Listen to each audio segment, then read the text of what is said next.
37-year-old Erica Lloyd lived in Walnut Creek, California, with a roommate, her 2 pet rabbits, and her 12-year-old son. According to her family, she was kind, fun, and able to get along with anyone.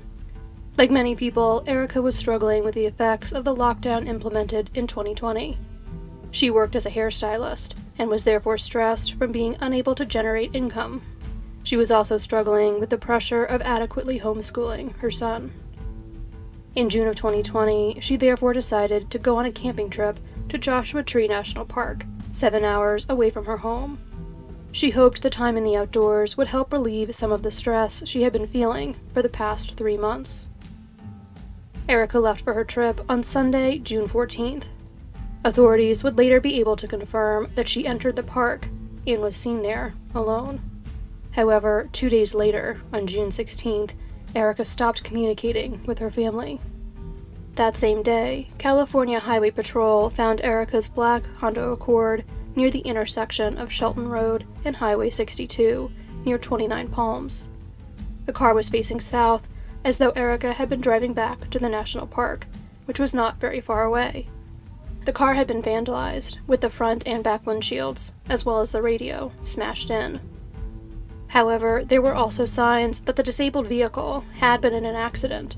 The airbag had deployed, and there was damage to the car's undercarriage.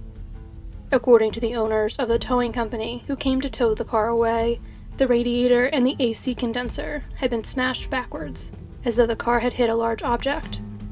They theorized that the car may have hit the berm of the road straight on. The San Bernardino County Sheriff's Department does not believe that there were any signs of foul play at the scene where the car was found. A massive air and ground search was launched for Erica. All-terrain vehicles and search dogs were brought in. Erica's camping equipment was located at a campsite at the Jumbo Rocks campground. Cave and mine expert Doug Billings has volunteered his services to the effort. In 2014, Billings helped locate the body of a 19-year-old named Erin Corwin in a mine not far from Joshua Tree. In addition to searching for Erica, he is keeping meticulous track of what areas have been searched for her. During the course of his investigation, Billings found a witness who saw a woman matching Erica's description walking along Highway 62 with another person a week after her disappearance, but this sighting has not been confirmed to be of Erica. It is conceivable that Erica could have walked to Highway 62 looking for help after her car was damaged, and the wrong individual stopped to help her.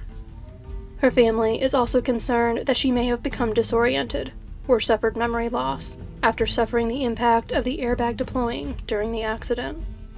If she wandered off in a state of confusion, it could have been difficult for her to find her way back to the road. As of the end of July 2020, they held on to the possibility that someone may have found Erica, still confused and disoriented, and taken her in. Erica's parents live in Maryland, but have traveled to California twice since Erica vanished to help look for her. They are appreciative of the kindness the local community has shown them, and their willingness to talk about the case and put up the flyers they have been distributing in the windows of their businesses. Erica's son misses his mother and regularly asks his grandparents about their efforts, making sure they are still making phone calls and talking to people about his mom in hopes that she will be found.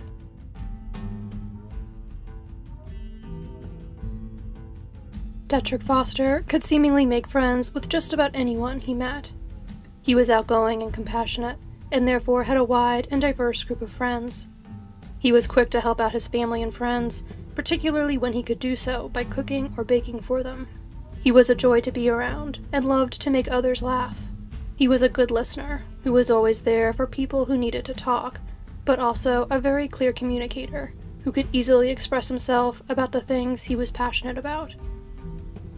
Detrick had previously worked as a corrections officer, and was able to combine his love of travel with his career history, and work mainly as a traveling crisis or tactical private security officer.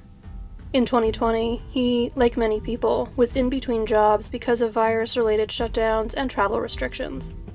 He had found a new position at FedEx, and was due to start work there in April. While Detrick loved his whole family, his 2 daughters, ages 5 and 13, were the center of his world. He and their mother, Jordan, were divorced, but maintained a good relationship. Jordan and the girls lived in Kansas City, whereas Detrick lived in Independence, Kansas, but he was still an active part of their lives. Jordan last heard from Detrick on April 4th, 2020. He called to tell her that his prepaid cell phone would be shut off in the next few days, but he would have a new phone soon. This was a perfectly normal conversation, as Detrick and Jordan spoke on the phone regularly, and he was always sure to let someone know where he would be or how to contact him. Jordan was concerned, therefore, when her normal communications with her ex-husband did not resume after a few days. She became alarmed, however, when he did not call her on Mother's Day, May 10th. Detrick would call Jordan, his twin sister, and his mother every Mother's Day without fail. He was very close with his mother, so even if he had to skip the other two calls for some reason, nothing could have stopped him from calling her. While all of the people Detrick was close to had been concerned by the fact that they were not hearing from him, no one realized that no one had heard from him until Mother's Day, when they began reaching out to each other when he failed to make his customary calls. While Detrick would see his loved ones when he could, they were spread out. Most of his family lived in Parsons, Kansas, while he was in Independence, and Jordan and the girls were in Kansas City. This meant that his family and friends were not necessarily alarmed when they had not seen him in person in a few weeks. The family then went to the police in Independence to report Detrick missing. The police have identified the last known sighting of Detrick as being in Independence on April 12th. Detrick's family distributed and hung flyers throughout the area with Detrick's picture and information. However, many of the flyers hung in Independence were removed, leading to concerns that someone in the town may have been connected to his disappearance, but no motive for anyone to want to harm Detrick has been identified. The Independence Police Department has not been able to publicly speak about their investigation due to its ongoing nature, but say that it is a top priority. Detrick's family believes that they are working hard on the case and appreciate their efforts. Since he disappeared, Detrick has missed both of his daughter's birthdays, and his twin sister's 38th birthday. In addition to his traditional calls on Mother's Day, he missed his normal call to his father on Father's Day. Of course, it is emotionally painful, especially given that Father's Day was Sunday and I couldn't get a call from him, and his daughters couldn't call him. His father, Philip Townsend, told the Parsons Sun in June. It's taxing in that nature. Anytime you can't get closure to something, that void, it's just there. Someone knows something. My great day will be them getting closure to this. Detrick knows that his family loves him.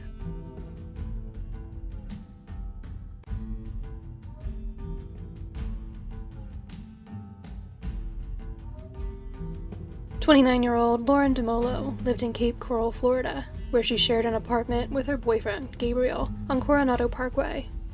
Gabriel would be the last known person to see her, and the apartment would be the last place she would be seen.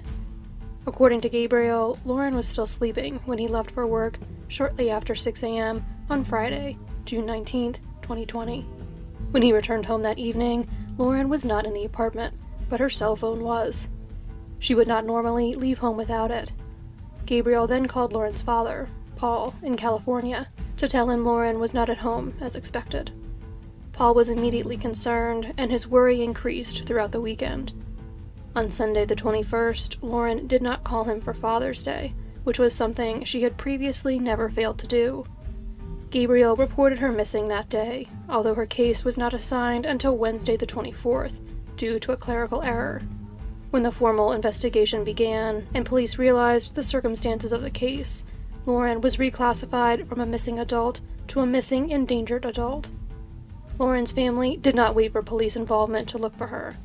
Her father flew in from California, and her sister and mother went to Lauren's apartment from their homes in Florida. They began physically searching for Lauren, going door to door asking for information and distributing flyers. Four Freedoms Park, a half a mile away from Lauren's home, has played a major part in her case from the beginning.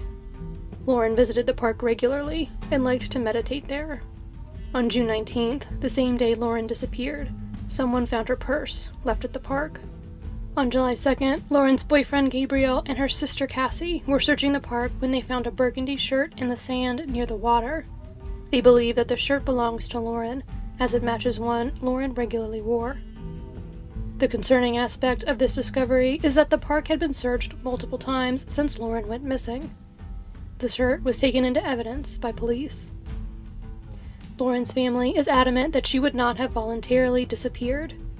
The main reason they can be so sure is Lauren's daughter, who turned 6 2 months after Lauren's disappearance and was the center of Lauren's universe. Lauren also did not have access to a car or any money with her when she went missing. She had recently lost her job due to the economic impact of the pandemic, but was still owed one more paycheck, which she never picked up. Surveillance footage also shows her applying for jobs on June 18th, the day before she went missing. As the police investigation continues, Lauren's family also continues their own efforts to find her. Southwest Florida Crime Stoppers is currently offering an $8,000 reward for information in the case.